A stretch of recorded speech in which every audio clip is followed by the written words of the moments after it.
Tama si Mama. Kailangan ko siyang bigyan ng isang pagkakataon. Pero hindi pa siguro ngayon. Siguro kapag medyo okay na ako. Pagkatapos kong ayusin ang aming mga gamit, lumabas na rin ako dala-dala ang 2 maleta. Ito yung binili ko kasama ang babaeng ahas. Hindi ko alam na magagamit ko pala ito sa sitwasyon na ganito. Hindi ko pala magagamit sa bakasyon kundi sa paglayo mula sa lalaking nagdulot ng sakit. Nadatnan kong kausap ni Dustin ang 2. Basang-basa ang suit na suot nito. Unti-unti akong lumapit sa kanila hanggang sa mapatingin sa akin naroroonan ko si Dee. Irish, sambit niya na akala mo'y sabik na makita ako. Tumayo ito. Diyan ka lang. Sinusubukan niyang lapitan ako pero kaagad kong pinigilan. Nakatingin lang sa amin ang 2. Si Mommy naman ay nakatingin lang din. Ginagawa ko ito para sa mga anak natin. Tipid na sabi ko sa kanya. Nakaawang laalabi niya at nakatitig lang sa akin. Uuwi na po ba tayo, Mommy? Masayang-masaya na tanong ni Daniel sa akin. Tumangutango na lang ako. Sobrang saya nito nang malaman na uuwi na kami. Irish, pagbihisin mo na muna si Dustin. Basang-basa. Taka, bayaramin ko muna ng damit ng daddy mo. Kukuha lang ulit ako. Naiwan mo yata sa kwarto yung ibinigay ko sa'yo kanina. Kaagad na tumalikod si Mom para kumuha ng damit. Mommy, I think Daddy needs coffee. Danica said. Para lang mapagbigyan ng anak ko, tumalikod na lamang ako para ipagtimpla ito ng coffee. Kahit labag sa akin, ginawa ko pa rin. Pagbalik ko'y nagtatawanan na ang mag-ama. Coffee mo? Nilapag ko iyon sa mesa. Thank you. Hindi ko na ito pinansin. Naglakad na lang ako palayo sa kanila. Bumalik na rin si Mommy at pinagbihis si Dustin. Pagkatapos itong magbihis ay nagyaya ng umuwi si Danica. Miss na miss niya raw ka sa bahay. Mag-iingat kayo. Bili ni Mommy. Nasa may pintuan pa lang kami. Dala ni Dustin ang 2 maleta. Habang nagtatakbo ng palapit sa kotse ang 2. Dustin. Napalingon naman si Dustin kay Mommy. Nang masiguro ni Mommy na malayo na ang 2 bata. Ipinuubaya ko ulit sa iyo, mag-iina mo. Sana sa pagkakataon na ito, hindi mo na kami bibiguin.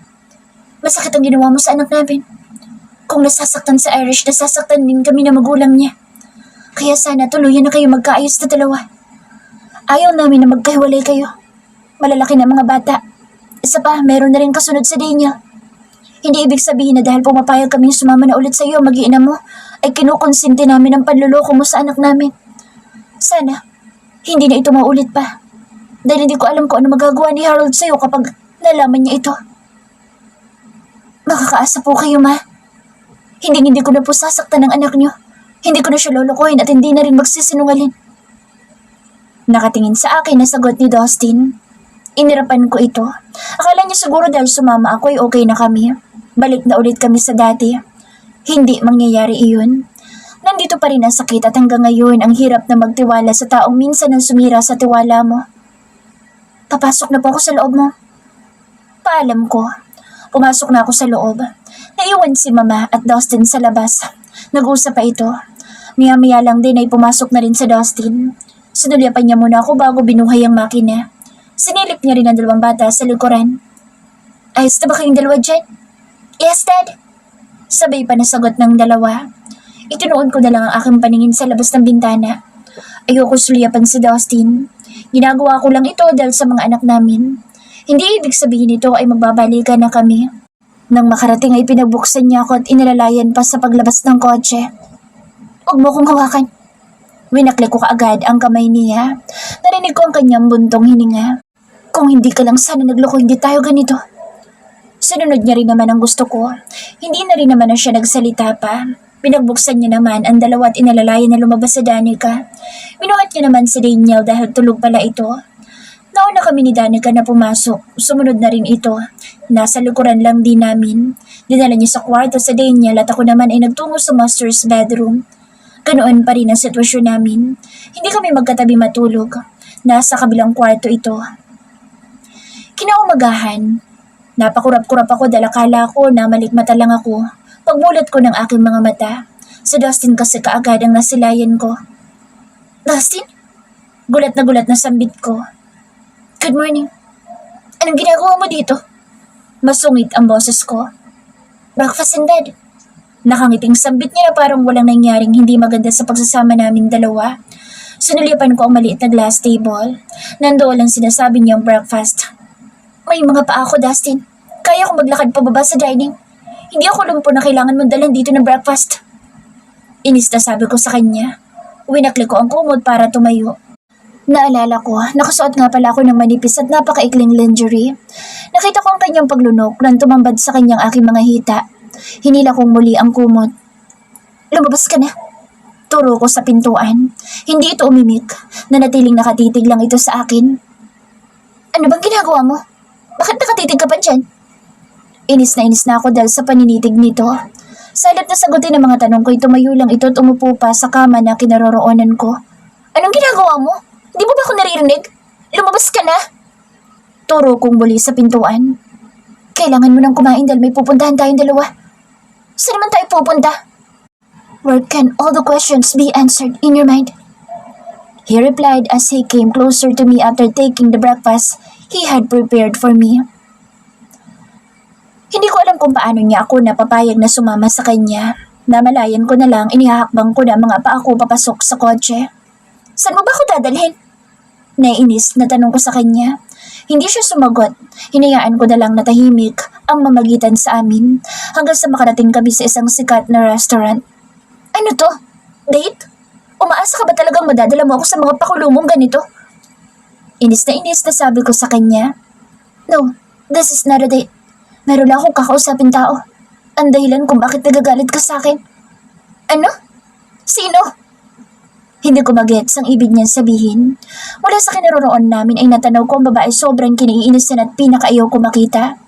Ang bruha at ahas sa buhay namin. Dinala mo ba ako dito para inisin ha, Dustin? Gusto mo bang mag-skandalo ko dito? Gusto mong hilahin ko yung buhok ng babaeng yung palabas ng restaurant na ito?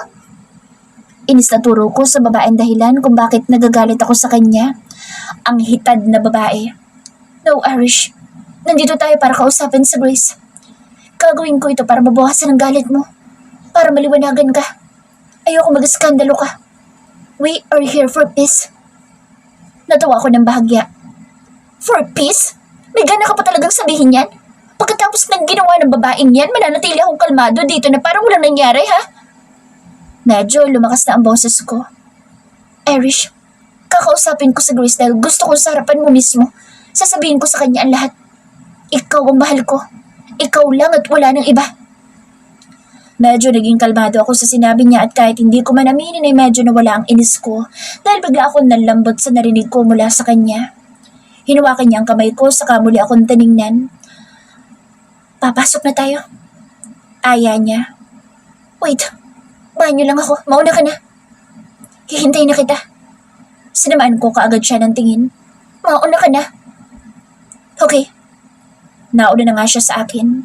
Sinadya akong magpahuli pero hindi talaga ako nagbanyo. Gusto ko lang makita kung paano mapahiya ang isang higad kapag nakita niya ako. Tanaw ko ang laki ng ngiti ni Grace nang makita si Dustin. Hey! Rinig kong bati nito. Nasa malapit sa entrance lang kasi ang pwesto nito kaya hindi pa niya ako makita dahil nakatago lang ako. Sabi ko na nga ba hindi mo rin ako matitiis eh. Ikaw pa talagang nauna mag-aya sa akin na magkita tayong dalawa. Ngiti-ngiti na sabi ni Grace. Tumayo ito kaya doon ako pumasok para lapitan si Dustin. Gulat na gulat si Grace nang makita niya ako. Oh, hi Grace. Sarcastic ang bati ko. Irish? Hindi niya pala talaga alam na sinama ko ni Dustin. Sarcastic ako na pangiti. Nangangati ka na ba ng sobra, Grace? Halika, kamutin ko. Inilabas ko isang bote na akala mo'y asido. Oh, what is that? Nautal na tanong niya. Maging sa Dustin ay nanlaki ang mga mata nang makitang inilabas ko ang bote ng asido at binuksan ito. Asido? Para sa nangangati mo? Hindi ko na ituloy dahil napasigaw na si Grace. Natawa ako na mapaatras ito kaya tuluyan kong itinapon sa kanya ang laman ng bote ng asido. But it's just water.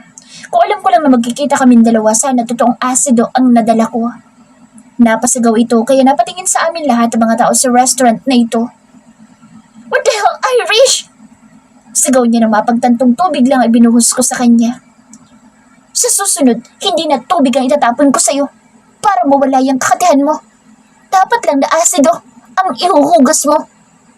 Sarcastic ang sabi ko sa kanya saka umupo na parang walang nangyari. Damn you! Sigaw niya. Huwag kang sumigaw. Hindi pa nga tayo nagsisimula.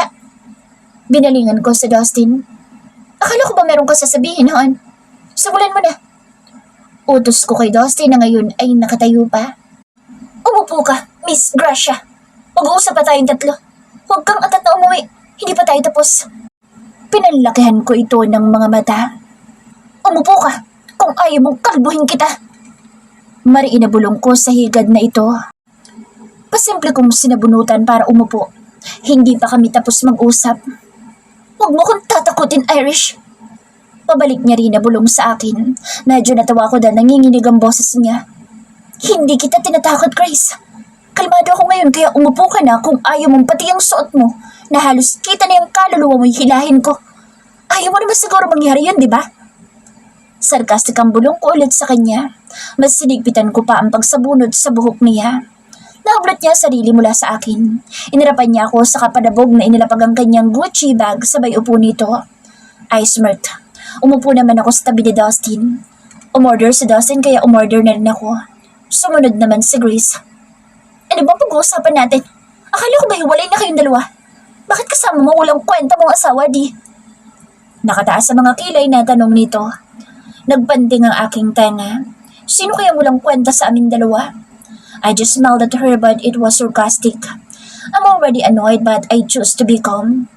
I will not show her that I am affected. Ayoko mag-skandalo. Kagad ako napatingin sa kamay kong hinawakan ni Dustin. Pinisil pa niya ito. Kaya ako dinala dito ang asawa ko dahil gusto ko mawala na sa isip niya na may namamagitan sa ating dalawa. Panimula ni Dustin. Tumaas kaagad ang kilay ng hitad. From now on, Grace, I'm cutting off any connection we have. I'll just my wife, my family. I let go you as my childhood friend. And from now on, don't talk to me anymore and you're not allowed to enter the rights building or my office. What? Halos hindi makapaniwala sa Grace. Sa pagkakataong ito, tinaasan ko na naman ito ng aking mga kilay. Inis na inis itong napatingin sa akin. Dustin, kahit ano sabihin o gawin mo, naging magkaibigan at naging ex pa rin kita. You can't ban me from entering your office. Have you forgotten? I have shares in the company. That was then, Grace. But now, not anymore. I have taken care of everything before this meeting. Pops also knows what you did, so he agreed to remove all your shares from the company. Paano niyo nagawa yun ang hindi ko nalalaman? I already deposited your money in the bank, so you have no reason to come to my office. Natulala na lamang ako habang sinasabi ni Dustin na lahat ng iyon. Maging si Grace ay hindi makapaniwala. Nakaawang lang ang labi at hindi nakapagsalita. So, how's that, Grace? Do you think you've won?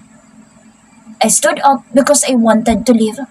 Hindi pa rin kasi ako kampante kahit na sinasabi ni Dustin ito sa aking harapan. Sinasabayan ko lang sa Dustin pero hindi ibig sabihin na napatawad ko na siya ng tuluyan. Tama nga ang sabi nila. Kapag ang taong nagloko at humingi ulit ng second chance, ang hirap ng ibalik ng tiwalang binigay mo sa kanya noon. Magtitiwala ka man pero hindi buong pagtitiwala. Inarapan lang niya ako. Hindi na rin ako magtatagal sa pagkipag-usap sa kanila. Kailangan ko nang umalis. Tumayo na rin si Dustin. Dustin Spilvey. Emily, pakaayos na lang ng mga nakakalat na folder sa mesa ko. Utos ko sa assistant ko dahil nagmamadali na ako. Excited ako sa gustong sabihin ni Irish sa akin. Gusto ko na agad malaman ang surprise na sinasabi niya sa akin. Maya-maya lang ay bumukas ang pintuan. Kagad ako napatingin doon. Buong akala ko bumalik sa Irish pero hindi pala. Dahil ang nasa harapan ko ngayon ay si Grace. Emily, iwan mo muna kami ng sir mo. Parang siya ang may-ari na nag-utos sa assistant kong si Emily. Tumingin sa akin si Emily pagkatapos ay nakayuko itong lumabas. Lumapit sa akin si Grace. Nangaakit ang mga lakad nito habang ang mga tingin nito ay kakaiba. Anong ginagawa mo dito, Grace? Gusto lang kitang makita ulit, di. Nakita ko kasi na umalis si Irish. Bakit nga pala pinaalis mo? Pinauna ko lang siya sa kotse. Susunod na rin ako. Inayos ko agad ang dapat ayusin dahil hindi na rin ako magtatagal sa pakikipag-usap sa babaeng ito. Take it easy, di. Natatakot ka ba na makita ka ng asawa mo kasama ako? Or natatakot ka na baka sabihin ko sa kanya na muntik nang may mangyari sa ating dalawa? Ano mas prepared mo dun sa dalawa?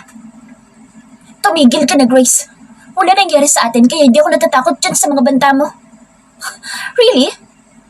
She suddenly pushed me on the swivel chair and suddenly sat on my lap. Now, tell me, you don't like me? Grace gave me a seductive look. She grabbed my necktie. Napatingin ka agad ako sa pintuan nang biglang lumaki ang awang nito. Nanlaki ang mga mata ko nang makitang nandoon na sa Irish at nakatingin sa amin. Irish! Tawag ko habang palabas kami ng restaurant. Bigla na lang kasi siyang lumabas pagkatapos ng pag-uusap naming tatlo ni Grace. Huminto naman ito at hinintay ako makalapit sa kanya. Ayos ka lang? Sinamaan niya ako ng tingin. Hindi ako okay. Alam mo, akala mo ba mawawala na lang yung sakit na nararamdaman ko kapag sinabi mo kay Grace nang harap-harapan sa akin na ako ang mahal mo? Hindi ako nakasagot dahil kita at dama ko nasasaktan pa rin ito kahit pinatunayan ko na sa kanya na siya lang ang mahal ko. Anong dapat kong gawin para mapatawad mo ako? Wala. Huwag ka na muna magpakita sa akin, di. Hanggang sa... Hindi niya na naituloy ang gustong sabihin dahil biglang dumating si Grace. Hi, Irish! Pakikipagplastika ni Grace. Pumalakpak pa nga ito. Alam mo, Grace, ikaw ang dahilan na lahat ng ito. Pwede ba tigilan mo na ito? Tigilan mo na kami. Inis na hinarap ko ito. No, di. Gusto ko lang sabihin sa asawa mo na bago naging kayo, ako muna ang minahal mo. Diba? Halos maglupasay ka nga noon para lang hindi kita iwan, diba? Umigting ang aking panga sa sinabi nito dahil hindi naman ito totoo. Hindi ko siya pinigilan na umalis noon. Ano, Irish? Akala mo ba ikaw lang ang minahal ng sobra ni Dustin? Mas lumapit pa sa Grace sa asawa ko. Alam ko nagpipigil lang sa Irish. What now, Irish? Napipi ka na ba? Hindi ko inaasahang bigla ang hahablutin ni Irish ang buhok ni Grace. Ouch! Halika dito! Ayaw mo talagang tumigil? Pas, makikita mo kung anong makapagpapawala dyan sa kakatihan mo.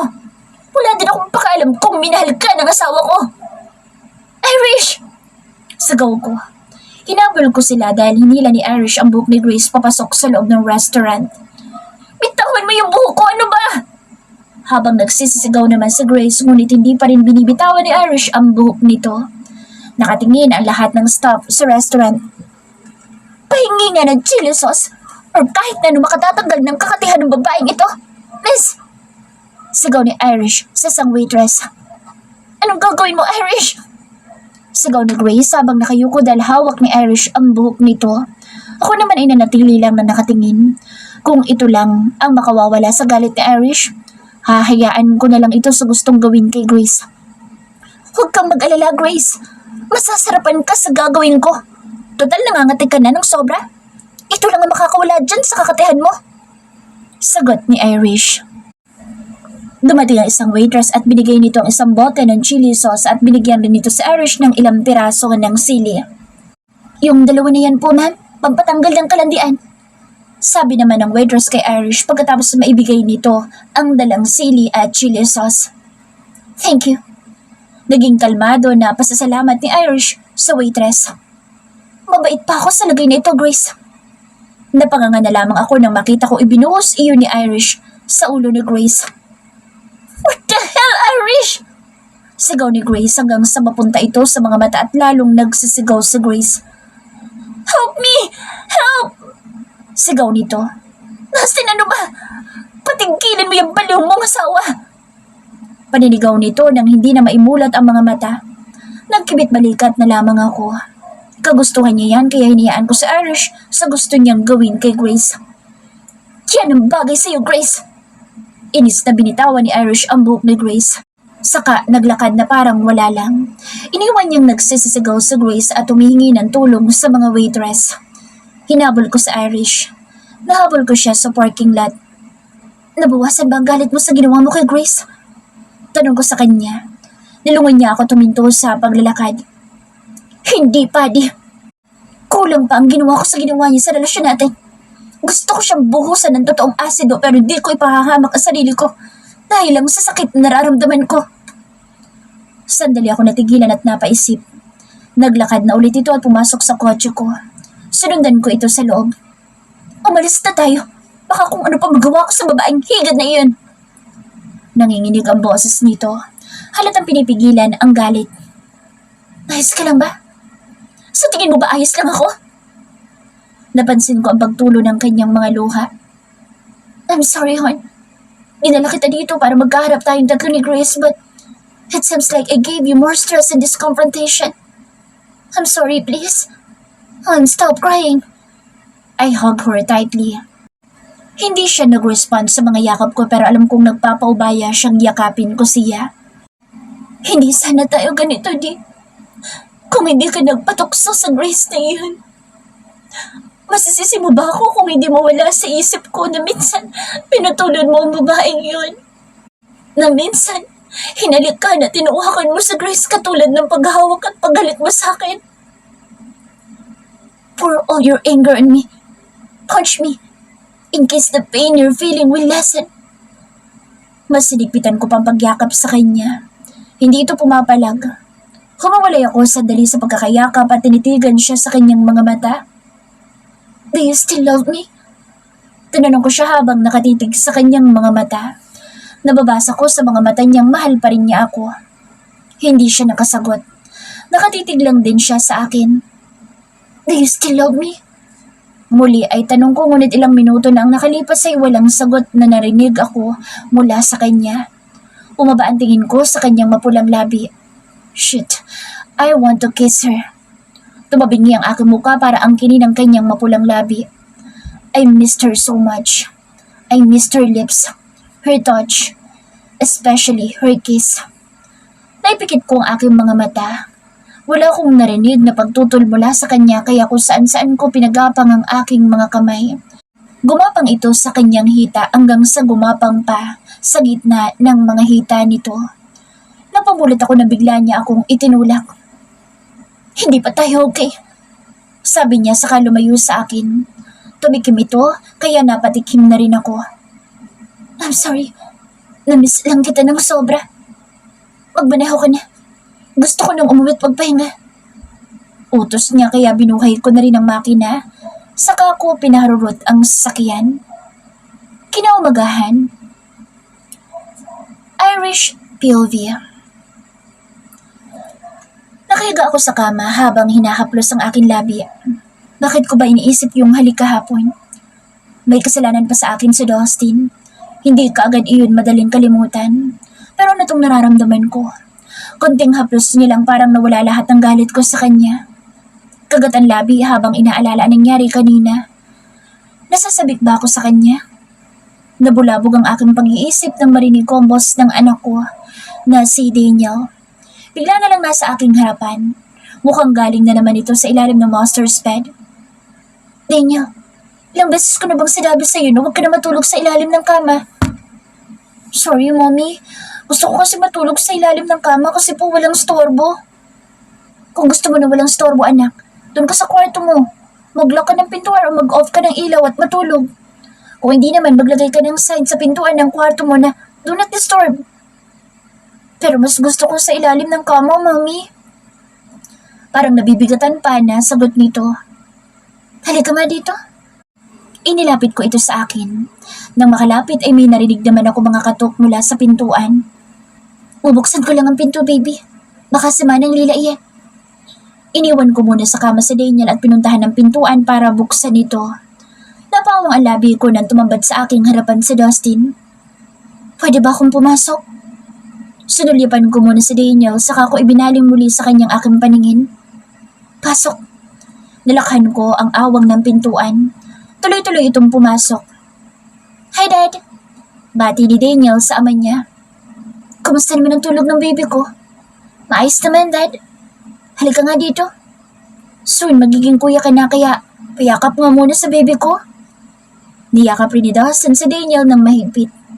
Napatitig ako dito dahil nakabihis ito. Mukhang may lakad. Bumaling sa akin ang kanyang paningin. Tumikim siya. Nandito ako para magpaalam. Napaawang ang labi ko sa sinabi nito. Magpaalam? Tumangutango ito. Alam kong hindi mo pa rin ako tuluyang napapatawad. Napagpasyahan kong aalis na muna ako. Ano?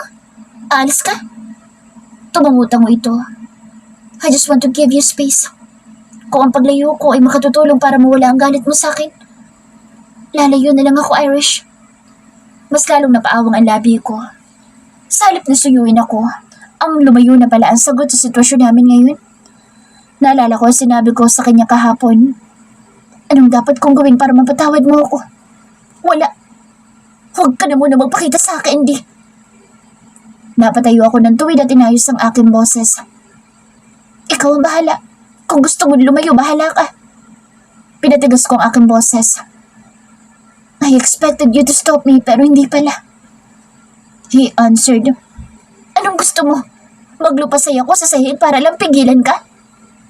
Napailing ito. Hindi na muli ito nagsalita. Hinarap niya na si Daniel. Alis lang si Daddy, baby, ha? Huwag mong pababayaan si Mommy.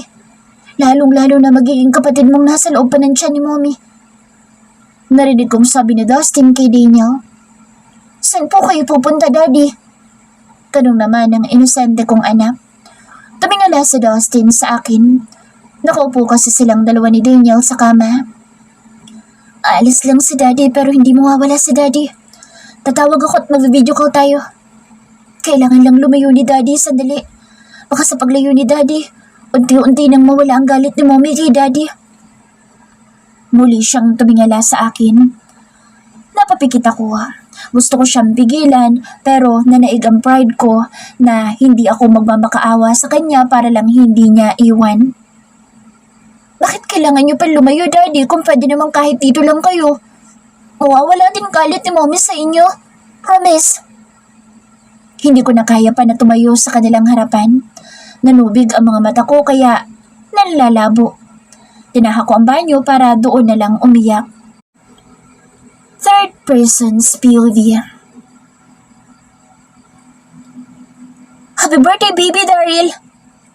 Masayang bati ng isa-isa ng mga ninang sa bunsong anak ni Irish na nag-isang taon na sa araw na ito. Pinapasapasahan nila ito at pinanggigigilan. Napakalusog kasi nito at ang sarap pisilin ng mga matatabang pisngi. Ang cute talaga ng baby na ito. Pisil ni Ashley sa pisngi nito habang buhat si baby Daryl. Buti na lang nagmana ka sa tito mo, baby Daryl.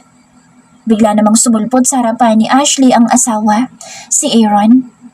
Hindi sa tito nagmana kundi sa daddy. Kaagad naman nabara ni Ashley. But you love me so much. Hirit ni Aaron sabay pisil sa pisngi ng asawa. I have no choice. Biro ni Ashley kaya nagtawanan ng mga taong nasa paligid na nakarinig sa kanilang biruan. Lumapit naman sa kanila ang mommy ni Irish. Pakarga nga sa apo ko. Nakangiting sabi nito kaya ibinigay ni Ashley si baby Daryl sa lola nito. Hanggang sa pagpasapasahan pa nila ito, maging si Don Felipe at Rosa ay nandito rin. Hanggang sa maibalik si baby sa bisig ni Irish. Baby, magpalit muna tayo ng diaper mo. Parang meron ka ng... Natigilan si Irish nang mapatingin sa harapan at nasilayan niya ang lalaking matagal niya nang hindi nakikita. Halos 1 taon na rin mula nang ito'y umalis. Walang paramdam hanggang sa maipanganak niya si baby Daryl. Hindi siya nakapagsalita at pareho silang nagkatitigan. Sinulipan niya si baby Daryl na ngayon ay nakatingin rin sa daddy nito. Irish. Malambing na sinambit nito ang kanyang pangalan. Ilang minuto bago siya nakapagsalita.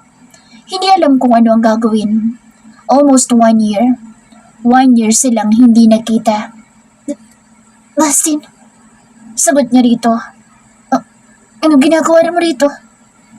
Nautal pa na tanong niya sa dating asawa. Unti-unting naglakad palapit sa kanya si Dustin at siya naman ay napaatras. I'm here for our son. Na makalapit ay kaagad na sabi ni Dustin. Son? Naalala mo pa pala kami? Umakyat ang inis sa kanyang dibdib. Halos hindi na nga nagpakita tapos babalik para magkunwaring akala mo'y naging mabuting ama at asawa. Mas lalong lumapit si Dustin sa kanya. Always. Sagot nito na ikinakunot ng kanyang noo. Always? Bahagya siyang natawa. Paanong always? You loved while I was pregnant. Nasaan ka habang nahihirapan ako maglihi? Naghahanap ako ng iba't ibang klase ng prutas. Hindi ko nga alam kung tao pa ba ako o alien dahil yung mga prutas na kakaibang hinahanap ko.